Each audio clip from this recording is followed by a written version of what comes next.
Hi, welcome to Emotion Tamer. Today we're going to talk about Erikson's stages of development and how that plays into dealing with a child's emotions and emotion coaching. So Erik Erikson was a psychologist, and in the 1950s, he brought out his stages of psychosocial development. So his theory was that during certain key ages, a child would go through these conflicts and they needed to resolve them. And if they resolved them well, they gained a positive character or value in their life. And if they did not resolve them well,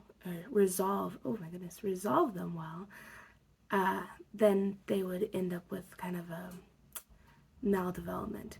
So this is something that we still, in child development and in human development, we look at all the time because we found that it actually fits really well.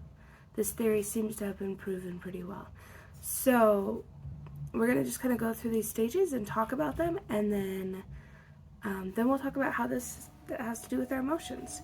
So he actually outlines, sorry about the noisy fan. He outlines from infancy all the way to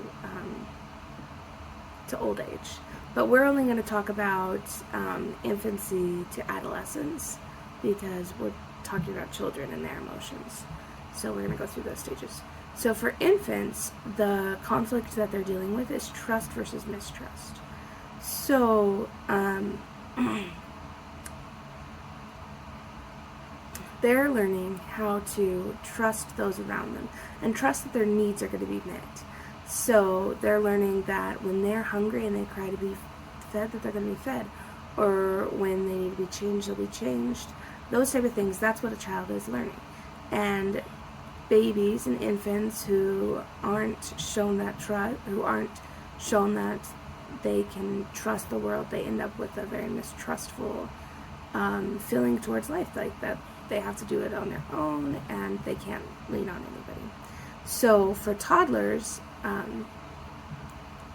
their conflict that they're resolving is autonomy versus shame. And we see this a lot in potty training. So a child who's learning to potty train is learning how to be independent and have control of their own body, right? And as they positively are potty training, they gain greater pride in themselves and greater just yes, I can do it, I'm a big kid. But if they keep having accidents and their parents make them feel ashamed as well, then they have more shame over themselves and I can't do anything, and they have that shame in themselves. So then play age is initiative versus guilt. So what he's meaning here is that they are learning how to follow their own interests, and they are learning how to do things on their own. So a good example of this would be a child learning how to ride a bike, or learning how to, as they play and do the things that they want to do, they're taking that initiative, they're taking that, they're doing that for themselves. For school age, it's industry versus inferiority. So they are learning how to work and how to accomplish things.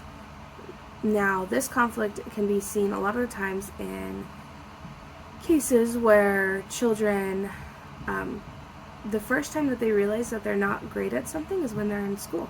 And that can be really crushing. They can realize hey, I'm not as good at math as the person next to me. Where in play age and toddlers, they think they're the best of everything. And so this is something where parents can really help by looking at, are they being asked to do something that's actually appropriate to their abilities. So you wouldn't ask a child who's just learning how to read a chapter book. That would just be really really discouraging, because as they they want to finish a book, they want that accomplishment, and a chapter book would just be too big. So you start with smaller books, and you build up their feeling of accomplishment and feeling of being capable. So as parents, you can really support this industry versus inferiority by realizing that they are still learning, they're still children, and you need to make sure that the things they're being asked to do are things that they're capable of. It can be a bit of a stretch, but it's still something that they're capable of, because that's when they're going to start feeling like, oh, I'm not smart enough, oh, I'm not good enough, oh, all of that's going to come up. Now, the last one is adolescence, is the conflict of identity versus role confusion. And we see this a lot in teenagers. It's, to me, one of the most obvious ones, actually, because teenagers and preteens are starting to try and figure out who they are. They're no longer a child, but they're not really an adult either. And so they kind of have this like kind of like a stretch between them, because it's like, oh, I can't really play with toys anymore because people think that's like a baby thing to do. But I'm not really given the responsibilities of an adult, so I'm not really an adult. And so it's like they're not quite sure where they're at. And so it kind of creates this role confusion. But it can be positively resolved as they learn their own identity and they come to like realize who they want to be and what their experiences have led them to be. And so they kind of work through those things. Now, this is also a time where parents are going to see their teen kind of pulling further away from them and their family. And that is typical development. That is totally normal. And so some parents might be like, oh my gosh, my teen won't talk to me anymore, and we used to be best friends, and now, and that's because they're just trying to figure out who they are. Now, another thing to look out with teens is, and this is just total side note, it has nothing to do with Erikson's stages of development, is right now we actually, the Surgeon General just issued a warning about depression and suicide rates are like going up so high, especially during this like COVID's kind of coming off of COVID time. And so you do need to be aware of your teen and try and make sure, have those talks with them about, if you're feeling depressed, that's okay, we can work through it, like making sure that you're a safe place. And that's where emotion coaching is really just great, because if you have been building this strong emotional bond with your child, then as a teen it's going to be easier for them to talk to you.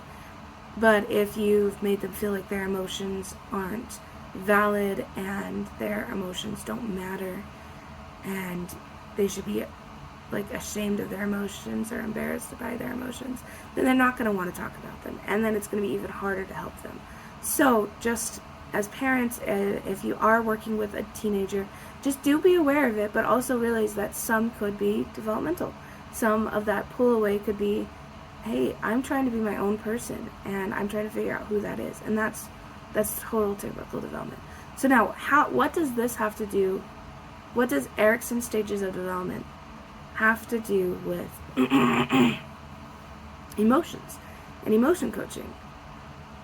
Well, look back at the stages of development and think, where is my child? And how could that lead into some of the emotions they're having? For me, my daughter is in autonomy versus shame.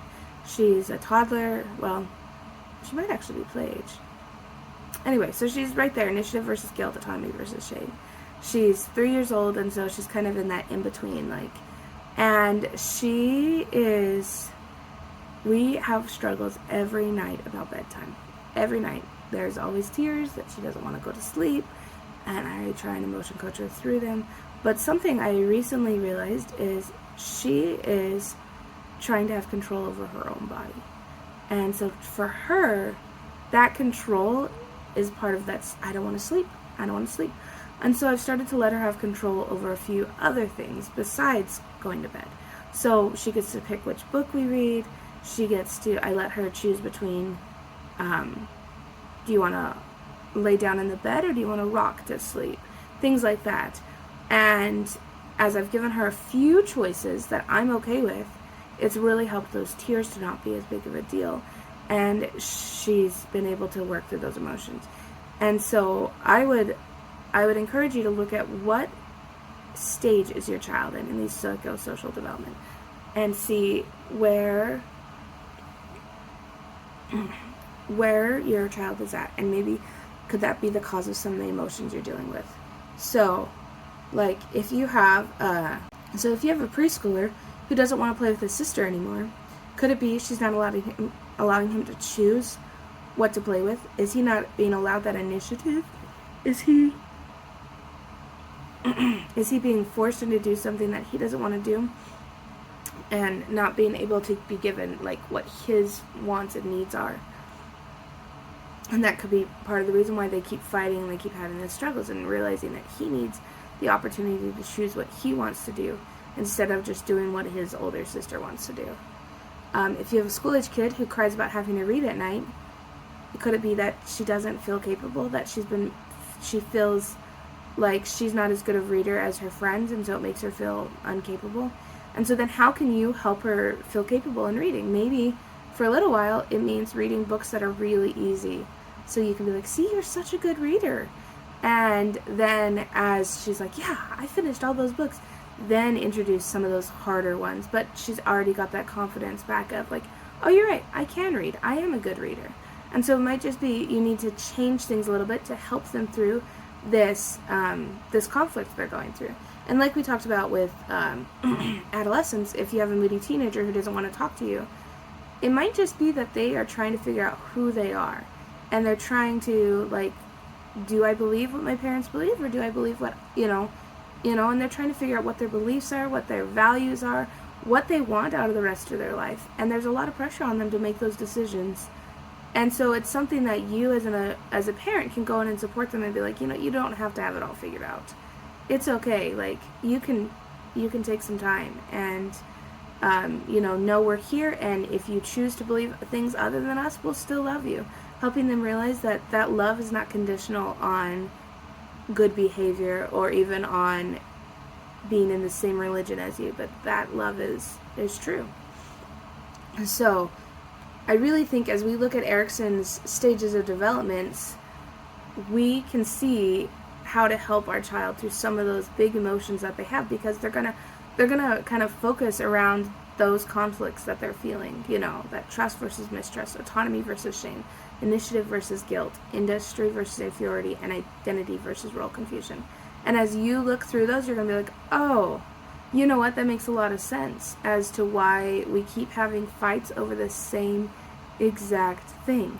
It's because that is what their brain and the social world is telling them is important at this time in their life. And so they have got to develop those skills. And so as a parent, we can support them in those skills. So, I just want to encourage you guys all to really, really take some time to think about this and to apply it. And then like, comment, share, subscribe, as well as today I'm going to have a survey at the bottom. It'll be like first thing you see in the information box down below.